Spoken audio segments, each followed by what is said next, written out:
Burger Wagon. Burger Wagon is a public limited company. एक बार फिर मैं बता देता हूँ. The paper is from May-June 2023 and this is variant 2, right? जी बेटा, you are asking something?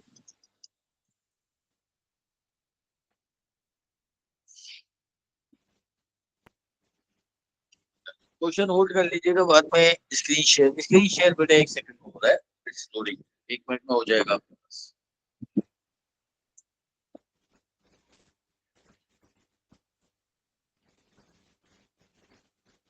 Is the screen there?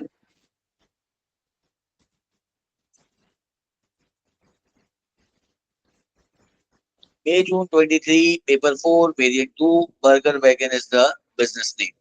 BV is a public limited company that owns over 100 restaurants in the US. Each restaurant sells a range of vegan burgers and wraps. BV does not sell any products derived from animals. BV also has franchise agreements for entrepreneurs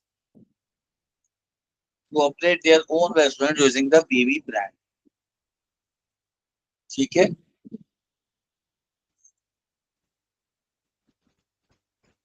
timeline दी हुई है, ऐसा आपको पता है.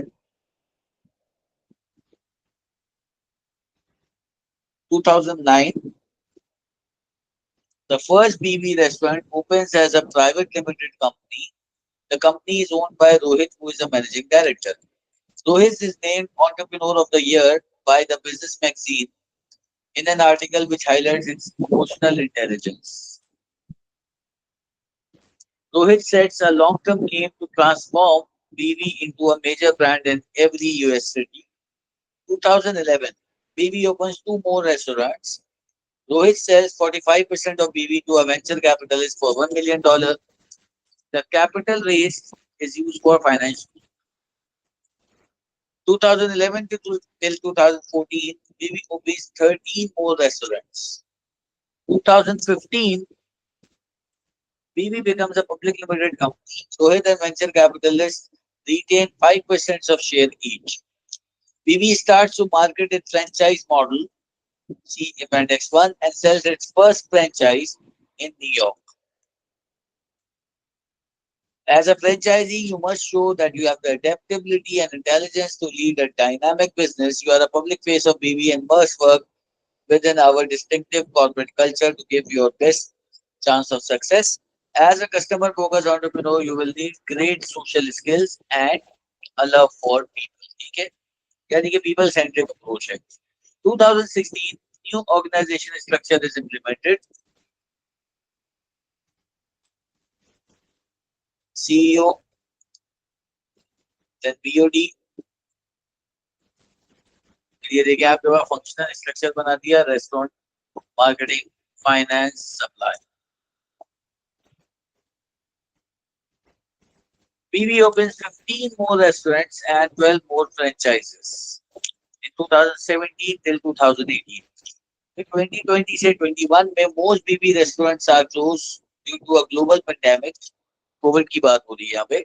Rohit decides to pay BV's employees throughout the closure. BV makes a loss for first time. BV starts a joint venture with a delivery business to offer takeaway service. 2021 and 22, BV continues to grow in the US with a focus on selling franchises. Developing a global business, the directors of BV want to enter the international market. They have chosen to open the first restaurant in country X, see Appendix 3. Second, Rohit has provided the board with some strategic management information, see Appendix 4 and Appendix 5. अगर Appendix 4 की बात करें तो देखिए core competency पे बात हुई भी बीवी की, कुछ फील्ड एनालिसिस पे बात हुई भी है, तो कुछ पॉसिबल स्ट्रेटजीज उन्होंने अपेंडिक्स 5 में दी हुई है. Decision tree is given here. Right बेटा, this was the case and decision tree is about pan and global marketing or global localization. Now the first question saying, evaluate the extent to which leadership contributed to BV's effective strategic management between 2009 and 2022.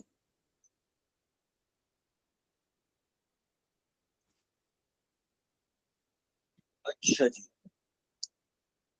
अब 2009 की बात करें तो वहां पे ऐसा कुछ हमें नहीं मिलता। 2010 में बात हो रही है इमोशनल इंटेलिजेंस की। तो पहला पॉइंट आपके पास यहां से आ गया EI का, राइट। पहले हम लीडरशिप के पॉइंट्स आइडेंटिफाई कर लेते हैं ना।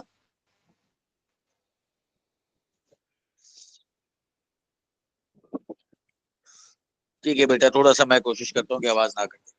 ठीक है, तो पहले तो हम ये आइडेंटिफाई कर लेंगे कि लीडरशिप की चीजें कहाँ पे पेपर में आ रही हैं। सबसे पहले 2010 में देखो EI की बात करी।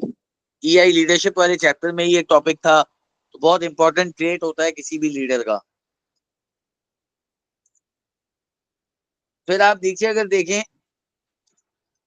तो देखो ग्रोथ आपको दिख रही है, यहाँ पे भी ग्रोथ हो रही है और यहाँ पे भी ग्रोथ हो रही है। दिस मीन्स के बिजनेस इज हैविंग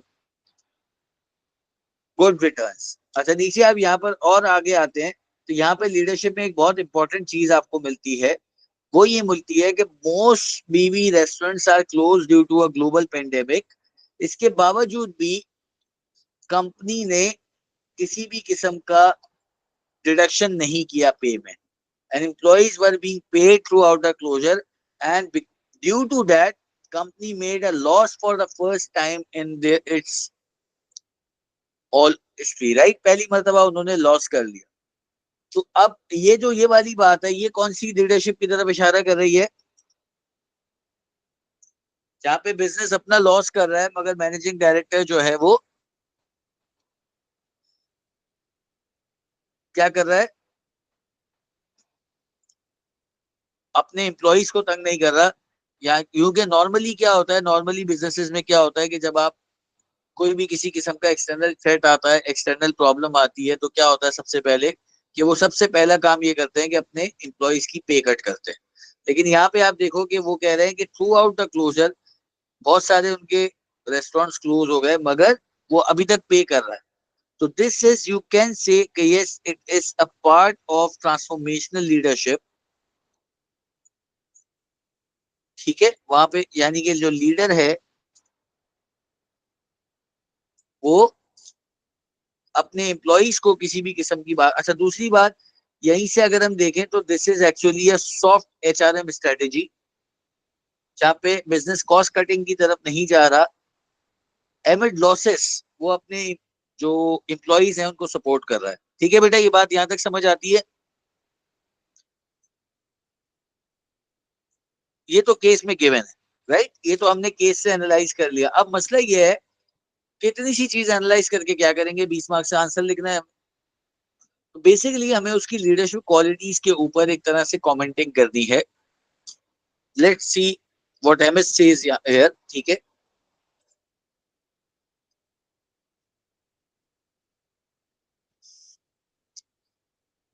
अच्छा अब देखो नॉलेज में तो आप इसमें ट्रांसफॉर्मेशन का जिक्र है, आप वहां से उसको देख सकते हो। एफिशिएंसी, सस्टेनेबिलिटी, बिजनेस सर्वाइवल की बात हो रही है। अच्छा I think this is some other, एक सेकेंड रुकिएगा बेटा, ये कोई और वो है। ये 24 की एमएस है आई गेस, हमें 23 की एमएस चाहिए, राइट। ये आपके पास एमएस आ गई थी। नॉलेज पॉइंट्स की बात करूं तो ये भी नहीं, ये हमारे पास 42 था। यस,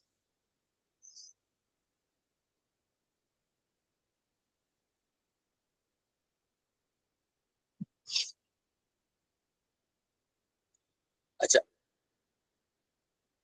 देखिए जी, नॉलेज पॉइंट की बात करूं, लीडरशिप की बात कर सकते हैं हम इस केस में, इस आंसर में बेसिकली। आप लीडरशिप की बात करते हुए थ्योरीज की बात कर सकते हो, trade theory, behavioural theory, contingency theory, power theory, but I believe कि ट्रांसफॉर्मेशनल थ्योरी ज्यादा वहां पे हिट कर रही थी, इसलिए मैंने ट्रांसफॉर्मेशनल थ्योरी को यूज किया था, राइट। फिर देखें इमोशनल इंटेलिजेंस का, वो ऑलरेडी खुद ही आपको दे रहे हैं पॉइंट, तो आप इमोशनल इंटेलिजेंस के ऊपर भी बात कर सकते हो, चारों कॉम्पिटेंसीज की। ट्रांसफॉर्मेशनल लीडरशिप तो डायरेक्टली वहां पर है, पॉजिटिव चेंज है बिजनेस के लिए।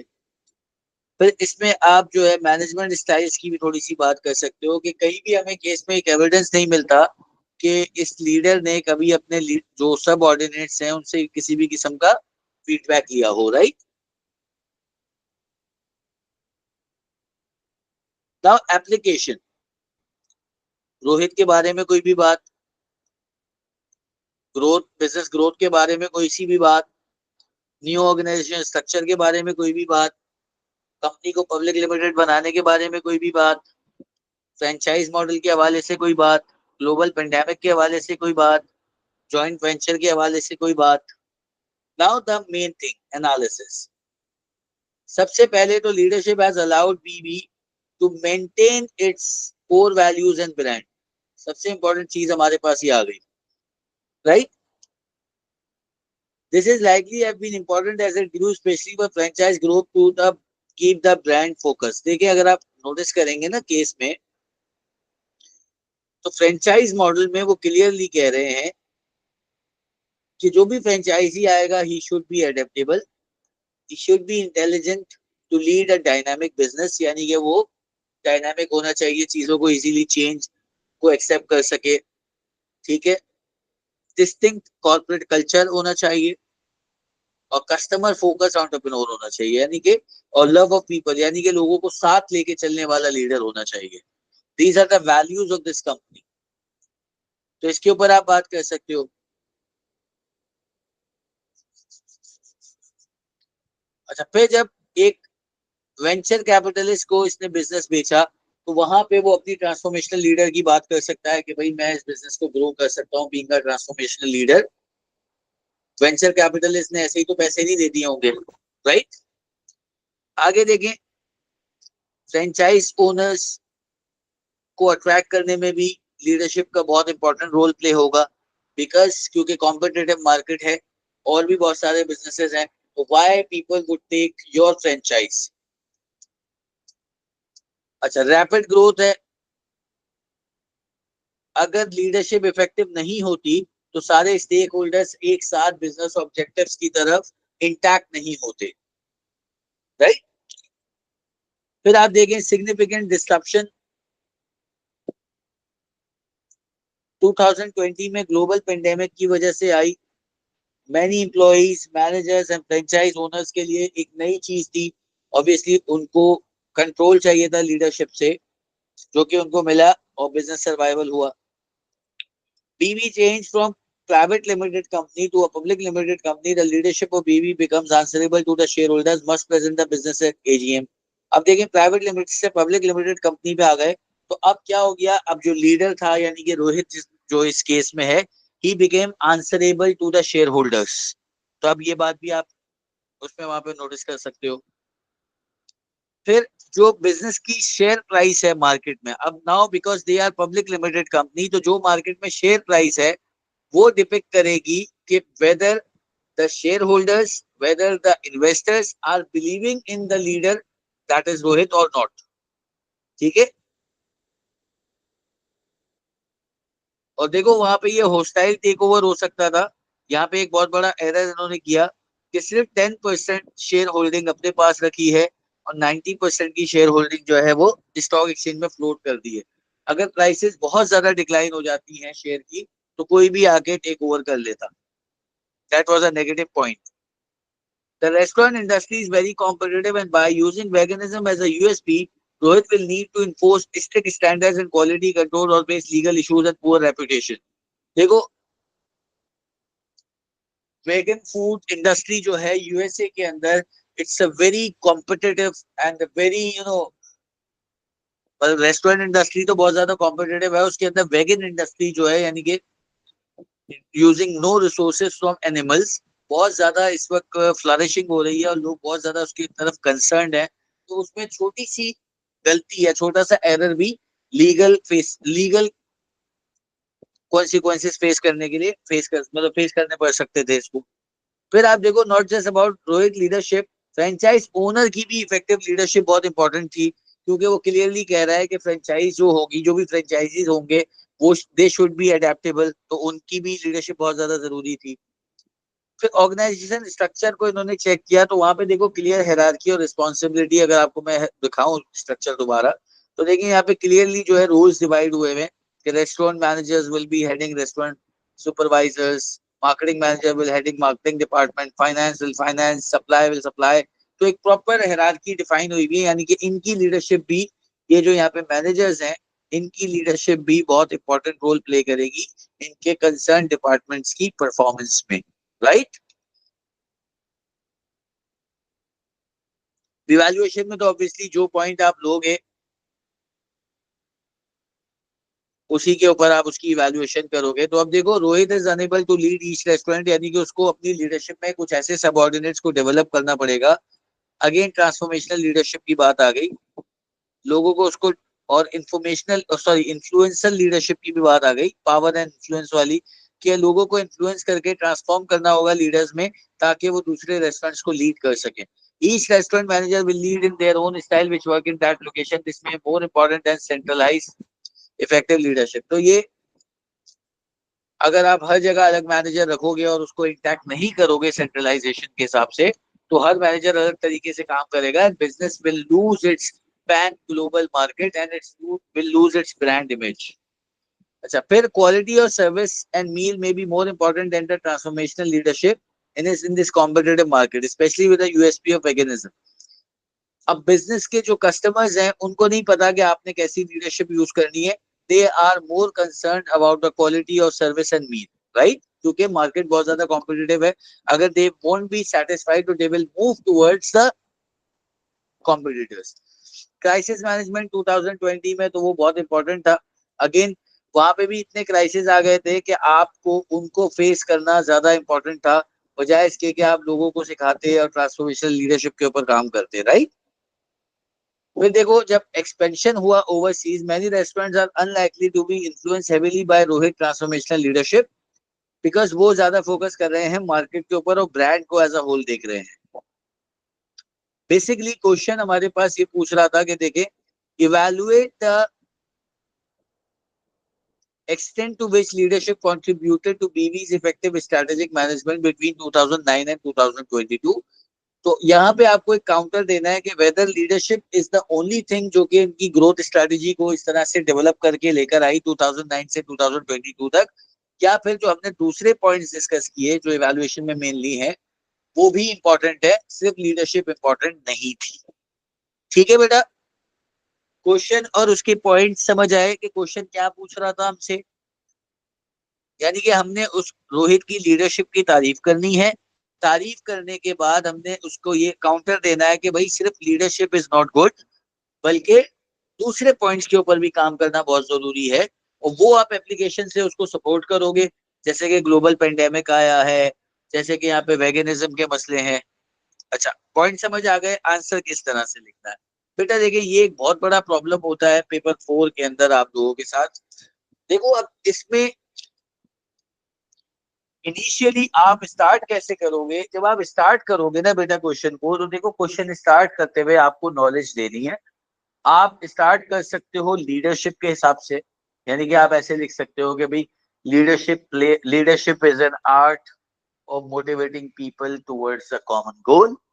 Leadership is one of the basic element in the strategic success of any business, right. There are many leadership, leadership के बारे में दो थोड़ा सा दो चार लाइनें आप नॉलेज दे दो, उसको कनेक्ट कर दो स्ट्रेटेजिक मैनेजमेंट के साथ। फिर उसको आप कनेक्ट कर दो रोहित की, जो यहाँ पे बिजनेस का ओनर है, उसकी जो लीडरशिप है, यानी कि उसकी ट्रांसफॉर्मेशनल लीडरशिप स्टाइल है ना, तो उसके साथ कनेक्ट कर दो थोड़ा सा ट्रांसफॉर्मेशनल लीडरशिप स्टाइल के साथ। फिर साथ साथ एप्लीकेशन देते हुए बताते जाओ कि लीडरशिप के जो जो पॉइंट्स हमने डिस्कस किए, फिर आहिस्ता आहिस्ता बताते जाओ एप्लीकेशन के साथ साथ कि भाई ये वाले पॉइंट में यहाँ पे इसकी लीडरशिप का रोल बहुत इंपॉर्टेंट था। लेकिन अगर ये वाली चीज आ जाती, जैसे कि हमने अभी बात की कि भाई ग्लोबल पेंडेमिक के दौर टाइम पे लीडरशिप बहुत इंपॉर्टेंट थी, सही है, क्योंकि जो जितने भी इम्प्लॉइज थे, जितने भी रेस्टोरेंट के मैनेजर्स थे, जितने भी फ्रेंचाइज ओनर्स थे, वो उनके लिए पेंडेमिक एक नई चीज थी, तो उनको लीडरशिप से कंप्लीट गाइडेंस की जरूरत थी। लेकिन उस वक्त लीडरशिप से ज्यादा, ट्रांसफॉर्मेशनल लीडरशिप से ज्यादा ये बात इंपॉर्टेंट थी कि बिजनेस को सरवाइव किस तरह करना है, और बिजनेस को जो है वो सर्वाइवल मोड पर आ चुका है, बिजनेस को बंद होने से कैसे रोकना है। राइट, तो उस वक्त आप अपनी क्वालिटीज के ऊपर काम नहीं करेंगे, उस वक्त आप ट्रांसफॉर्मेशनल लीडरशिप या कंटिजेंसी, क्योंकि देखो उस पॉइंट पे जब पेंडेमिक आया तो कंटिजेंसी लीडरशिप की इंपॉर्टेंस बढ़ गई और ट्रांसफॉर्मेशनल लीडरशिप की इंपॉर्टेंस डिक्लाइन हो गई। ठीक है, जब आप ये वाली बात करोगे तो ये आपको इवैल्यूएशन की तरफ लेके जाएगी। एनालिसिस में तो आपने ही बता दिया कि ठीक है भाई, मैनेज उनको जरूरत पड़ेगी, आपके जो भी मैनेजर्स हैं, एम्प्लॉइज हैं, आपके जो भी फ्रेंचाइज ओनर्स हैं, ठीक है, उनको जरूरत पड़ेगी। लेकिन इवैल्यूएशन में आप बताओगे कि अब उनको जरूरत है, तो सिर्फ लीडरशिप से कुछ नहीं होगा, बल्कि आपने मेक श्योर करना है कि ग्लोबल पेंडेमिक की वजह से, क्योंकि बहुत सारे रेस्टोरेंट्स भी आपके क्लोज हो रहे हैं, तो ऐसा ना हो कि बिजनेस ही बंद हो जाए। राइट, ठीक है बेटा, बात समझ आई? अच्छा, सेकंड क्वेश्चन आपको पता है हमेशा डेवलपिंग का होता है, डेवलपिंग स्ट्रैटेजी का होता है। यानी कि सेकंड क्वेश्चन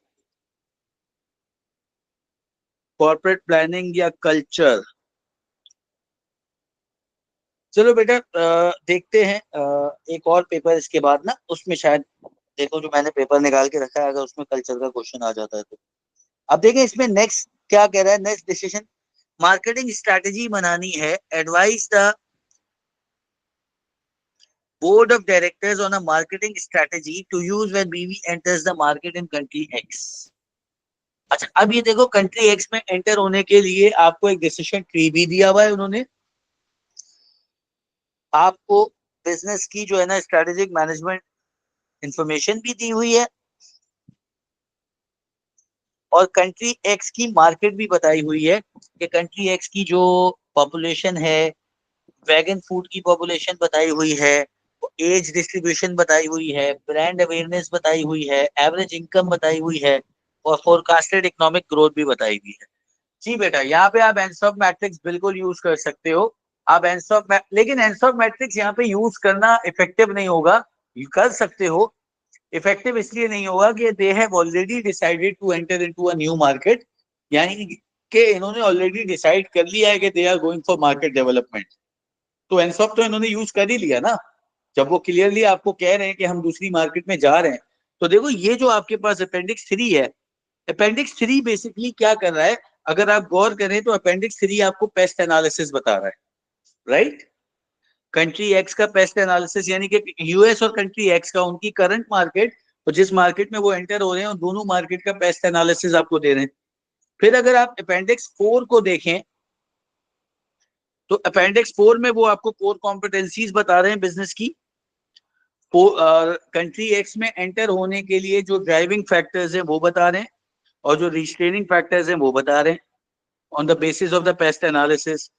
फिर नीचे देखो पॉसिबल स्ट्रैटेजीज आपको वो बता रहे हैं कि मतलब पैन ग्लोबल मार्केटिंग में जाओगे, या फिर आप लोकल ग्लोबल लोकलाइजेशन की तरफ जाओगे।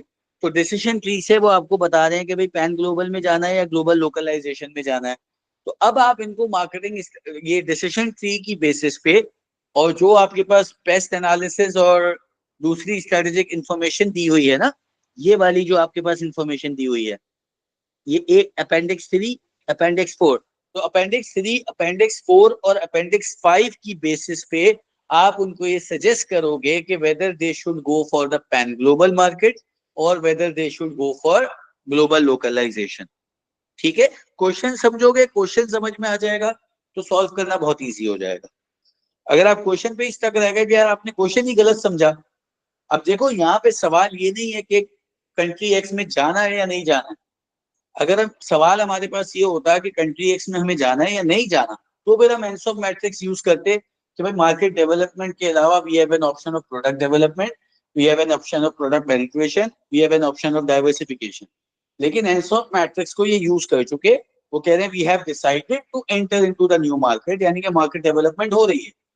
मार्केट डेवलपमेंट होते हुए अब वो कह रहे हैं कि भाई हमारे पास दो ऑप्शंस हैं, whether to go for global localization और पैन ग्लोबल मार्केटिंग।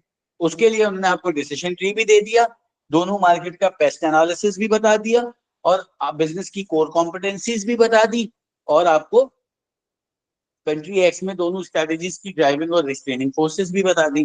तो इन सारी चीजों की बेसिस पे आप उनको ये सजेस्ट कर देंगे कि whether to go for pan global marketing और ग्लोबल लोकलाइजेशन। ठीक है, अंडरस्टूड। देखो इस पर्टिकुलर पेपर में क्वेश्चन वन डिफिकल्ट था और क्वेश्चन टू बहुत आसान है। क्वेश्चन टू के लिए प्लेंटी ऑफ डेटा दिया हुआ है। अगर आप बाकी पेपर्स देखोगे तो आपके पास क्वेश्चन टू में डेटा नहीं होता, सिर्फ एक छोटा सा पैराग्राफ दिया हुआ होता है और वो आपको कहते हैं कि जी सजेस्ट एंड स्ट्रेटेजी। और क्वेश्चन वन के लिए हमारे पास बहुत सारा डेटा होता है। यहाँ पे लीडरशिप का बहुत सारा डेटा हमारे पास अवेलेबल नहीं है केस में, लेकिन क्वेश्चन टू का, तो क्वेश्चन वन में अगर उन्होंने डेटा आपको कम दिया है तो फिर उन्होंने क्वेश्चन टू में आपको डेटा बहुत सारा दे दिया, तो सिर्फ आप इस डेटा को उठा के एक इजीली आप आंसर्स का मेंटेन कर सकते हो। पेस्ट एनालिसिस दिया हुआ है, देखो अगर हम सबसे पहले बात करें यहाँ पे पॉपुलेशन की, तो पॉपुलेशन आप देखें, सबसे पहले आप यहाँ पे थोड़ी सी कैलकुलेशन करके मार्केट निकाल सकते हो। कितनी मार्केट है कंट्री एक्स में, यूएस में कितनी मार्केट थी, कंट्री एक्स में कितनी मार्केट है ना। नंबर ऑफ प्रोस्पेक्टेड कस्टमर्स हमारे पास कितने हैं, यानी कि टोटल मार्केट साइज कितना है। यहाँ पे आपके पास जो है वो 40, तकरीबन 40 मिलियन है, और यहाँ पे आपके पास तकरीबन 180 मिलियन नहीं 18 मिलियन है। ठीक है, फिर वो आपको पॉपुलेशन बाय एज बता रहे हैं। यहाँ पे अंडर 18 25% है, यहाँ पे 30% है, 18 50 40 50। फिर ब्रांड अवेयरनेस देखो, ब्रांड अवेयरनेस यहाँ पे बहुत कम है, सिर्फ 5% है। एवरेज इनकम वो भी यूएस से कम है। इकोनॉमिक ग्रोथ लेकिन इनकी बहुत ज्यादा है, राइट। फिर अगर हम अपेंडिक्स 4 को देखते हैं तो कोर कॉम्पिटेंसीज इनकी corporate identity as an ethical business बहुत ज्यादा प्रमोटेड है।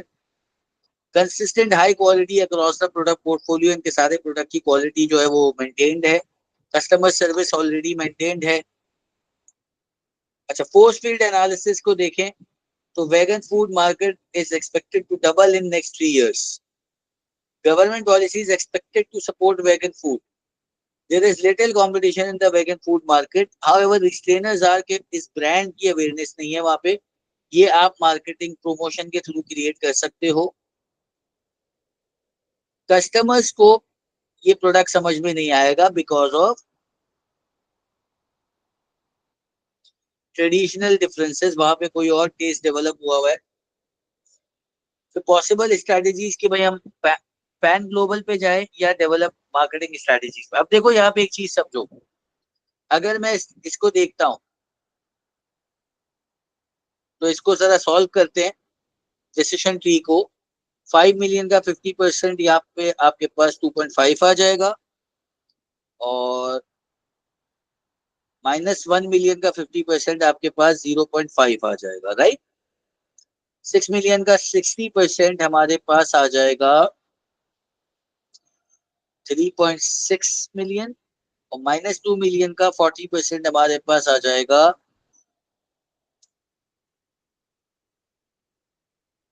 ये कितना आएगा 8 मिलियन 0.8 माइनस। तो ये आपके पास 2 मिलियन आ गया, और यहाँ पे आपके पास आ जाएगा 3.6 माइनस 8 इज 2.4, राइट बेटा। तो यहाँ पे आपके पास देखो ये 2 - 2 0 हो गया, और ये आपके पास जो है वो 1 पॉइंट, नहीं ये कितना आ जाएगा, ये 2.8 आ जाएगा, जैसे आपके पास 1.2 का नेगेटिव। तो अब ये क्लियरली मेंशन किया हुआ है क्या करना चाहिए, पैन ग्लोबल और global localization. Global. Pan global पे जाओगे ना। अच्छा अब देखो उसको सपोर्ट कैसे करोगे, रिटर्न्स यहाँ पे भी जीरो है फर्स्ट 2 इयर्स में, फर्स्ट 2 इयर्स में यहाँ पे भी जीरो है।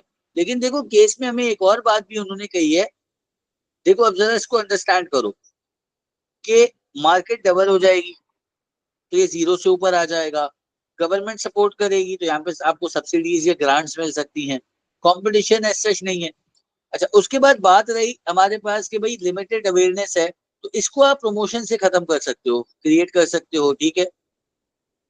इस मसले को आप प्रमोशन, और आप प्रमोशन जब आप करोगे तो ये दोनों प्रॉब्लम्स को बेसिकली आप कैटर कर सकते हो। उस पर्टिकुलर प्रोडक्ट की जब आप अवेयरनेस दोगे तो यहाँ पे आपके पास चीजें बेहतर हो सकती है। तो ग्लोबल मार्केट को ये 3 पॉइंट सपोर्ट कर रहे हैं, और ग्लोबल लोकलाइजेशन को ये वाला पॉइंट सपोर्ट कर रहा है। तो इट्स वेरी मच एविडेंट कि हमें पैन ग्लोबल स्ट्रेटेजी की तरफ ही यहाँ पे सपोर्ट करना है क्वेश्चन में, राइट। ठीक है, ये नहीं बताना कि कंट्री एक्स में जाना चाहिए या नहीं जाना चाहिए, जाना है, उन्होंने डिसाइड कर लिया है, लेकिन वो पैन ग्लोबल मार्केटिंग पे जाएंगे या ग्लोबल लोकलाइजेशन पे जाएंगे। अब आप अगर सवाल पूछते हो कि यार इस क्वेश्चन को हम कैसे लिखेंगे, तो बेटा देखें शुरू में आप क्या करेंगे, मार्केट स्ट्रैटेजी की थोड़ी सी डेफिनेशन देंगे, पैन ग्लोबल को समझाएंगे, ग्लोबल लोकलाइजेशन को समझाएंगे, फिर जो है इस बिजनेस के साथ इसको ये जो आपके पास चीजें दी गई हैं इनकी बेसिस पे इसको कनेक्ट करके इन पॉइंट्स की जो है वो एनालिसिस देंगे, और उसी एनालिसिस की बेसिस पे आप नीचे इवेल्युएशन दे देंगे, राइट। इस पेपर में कोई क्वेश्चन है तो बताइए, वरना हम एक और पेपर डिस्कस करते हैं, हम एक और पेपर डिस्कस कर लेते हैं। जैसे ये हमारे पास समर 23 का पेपर 4 वेरिएंट 2 था।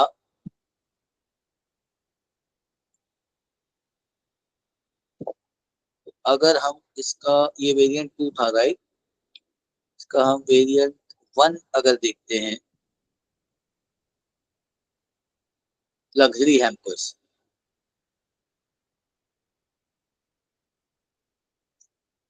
ये भी डिस्कस कर लेते हैं बेटा। ये वेरिएंट 1 है for same year.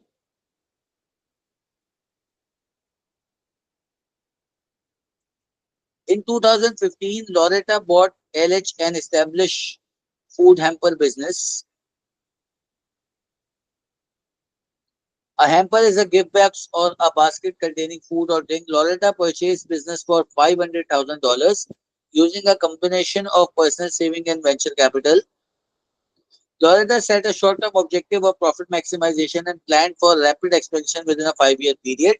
LH buys high-quality food and drink products directly from manufacturers and packages the product into hampers to sell as luxury gifts. 2015 till 2017 से 5 साल की टाइम, 7 साल की टाइमलाइन दी हुई है। Focus on business efficiency improvement using better inventory control and management of cost. Marketing changes from targeting individual customer to targeting national corporate customers.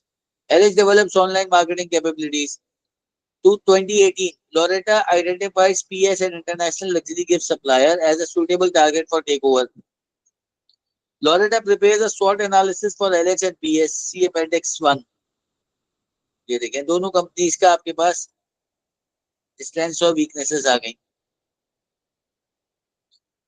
After the takeover, LH uses the brand name of LH nationality, but uses the PS brand name internationally to retain brand awareness. यानी कि PS का जो brand है उसने उसको international, एक brand था तो उसको इंटरनेशनली यूज कर लिया और अपनी कंट्री में वो अपना ही ब्रांड चलाती रही। 2019 till 2020, investment into rapid development of international corporate customers. 21, all product now sold using the LH brand. अब इन्होंने क्या किया, PS को डिसकंटिन्यू कर दिया। Loretta is asked to present financial data about the impact of takeover at the annual general meeting. See Appendix 2. Extract from finance. अब ये financial data आपके पास आ गया, रेवेन्यू दिया हुआ है, प्रॉफिट मार्जिन दिया हुआ है, गियरिंग दी हुई है, ट्रेड रिसीवेबल दिए हुए हैं, एसेट टेस्ट रेशो दिया हुआ है, डिविडेंड पर शेयर दिया हुआ है। LH receives increasing numbers of negative online reviews. See Appendix 3. Although the packaging was excellent and the hamper was delivered on time, the content were not what I ordered. Not happy and not using LH again. LH over promised on delivery times. I wanted to provide new hampers for all of my senior managers across Europe, and they were delivered after the festival period. Impossible to contact LH customer service, ordered from someone much better. Then developing an operations strategy. 2023, a cyber attack corrupted 75% of LH IT system and data. Incomplete supplier data was recovered. However, all customer data was lost. This led to the cancelled orders, and LH experienced considerable damage to its reputation. LH shareholders called an extraordinary general meeting, and Loretta was replaced as managing director by Sanjay, the operations director. Sanjay has identified several problems which need to be solved in both short and long term. He considers there are several opportunities to improve LH operational efficiency. Sanjay knows a new operation strategy must be developed with an appropriate budget. The strategy will have clear objectives to increase data security and improve customer service. Questions देखें. Evaluate whether LH made the correct strategic decisions to take over PS. पहला सवाल बहुत ही आसान AS की तरह का सवाल दे दिया है आपको. देखिए कहां से सॉल्व होगा. आप इसको एक इस अपेंडिक्स 1 को यूज करेंगे और अपेंडिक्स 2 को यूज करेंगे. इन दोनों को यूज करके आप बताएंगे कि वेदर दे शुड गो, मतलब उनको जाना चाहिए था, नहीं जाना चाहिए था. अब देखें, अगर मैं बात करता हूँ, एलएच की अपनी स्ट्रेंथ थी एफिशिएंट इन्वेंटरी कंट्रोल. पीएस की स्ट्रेंथ थी establish international luxury brand awareness. ये बहुत अच्छी चीज थी. ट्रेड रिसीवेबल पीरियड इनका अच्छा था. अच्छा, फिर wide range of reliable national suppliers. इनके पास सप्लायर्स भी ज्यादा थे. देखो ये वाली जो इनकी स्ट्रेंथ है, ये इनकी इस वीकनेस को खत्म कर रही है. ये वाली स्ट्रेंथ इनकी इस वीकनेस को खत्म कर रही है. ये वाली स्ट्रेंथ इस वीकनेस को खत्म कर रही है. ये वाली स्ट्रेंथ इस वीकनेस को खत्म कर रही है. राइट. ये एक नेगेटिव वीकनेस थी जिसका एलएस ने भी कोई आंसर नहीं दिया. ठीक है बेटा, ये बात समझ आई, कंपैरिजन समझ आया. नीचे अगर मैं फाइनेंशियल कंपैरिजन करता हूं तो देखो, टेक ओवर से पहले जो रेवेन्यूज थे वो थे $30 million. टेक ओवर के बाद उसमें सिग्निफिकेंट ग्रोथ हमें देखने को मिली है. सही है, 2019 से 2020 कम है, लेकिन अगेन हमें ग्रोथ मिल रही है. पॉजिटिव हमें इम्पैक्ट, पॉजिटिव ट्रेंड मिल रहा है. प्रॉफिट मार्जिन को अगर मैं देखूं तो प्रॉफिट मार्जिन में पहले पॉजिटिव ट्रेंड था, लेकिन टेक ओवर के बाद नेगेटिव ट्रेंड आ गया. गेयरिंग में देखूं तो गेयरिंग में यहाँ पे पॉजिटिव था, कम हो रही थी गेयरिंग, लेकिन यहाँ पे बढ़ रही है. ये भी नेगेटिव हो गया. अच्छा, अगर मैं ट्रेड रिसीवेबल डेज को देखूं तो ये बहुत नेगेटिव था, यहाँ पे ये पॉजिटिव हो गया. एसेट टेस्ट रेशो को देखूं तो ये हमारे पास सेम था, ये भी आपका डिक्लाइन हो गया. इन्वेंट्री ज्यादा होल्ड हो रही है. डिविडेंड पर शेयर को देखूं तो दिस वाज ग्रोइंग, क्योंकि प्रॉफिट्स ग्रो कर रहे हैं, बट ये यहाँ पे डिक्लाइन की तरफ जा रहा है. राइट. तो इसकी बेसिस पे आपने बताना है कि whether they would have done this takeover और नॉट. समझ आया क्वेश्चंस बेटा, क्या करना है इस क्वेश्चन में? सर यहाँ पर जो हम कोई भी 2 पॉइंट्स लेके एक्सप्लेन कर सकते हैं, हमें सब उसको डिफाइन करना होगा, लाइक एक्सप्लेन करना होगा. अब ये तो बेटा आपके ऊपर है ना, आप 2 लो या 4 लो. देखो, इट डिपेंड्स ना कि आप कितना अच्छा 2 पॉइंट्स के लिए लिख सकते हो. अगर आपको लगता है कि नहीं जी मैं 2 पॉइंट्स के लिए ही बहुत अच्छा लिख सकती हूँ, तो ठीक है, आप 2 पॉइंट लेके बताओ. लेकिन आई डोंट थिंक कि 2 पॉइंट्स के लिए आप इतना अच्छा लिख सकते हो कि 20 मार्क्स जस्टिफाई हो जाए ना उसके लिए. ठीक है ना, तो ज्यादा पॉइंट्स लें, ऑब्वियस सी बात है. अच्छा, दूसरे क्वेश्चन पे मैं जाता हूँ. तो advise Sanjay on an operation strategy for LH to overcome the problem of it is experiencing. Basically क्या प्रॉब्लम एक्सपीरियंस कर रहे हैं वो केस में? मेजरली आपको क्या प्रॉब्लम मिला?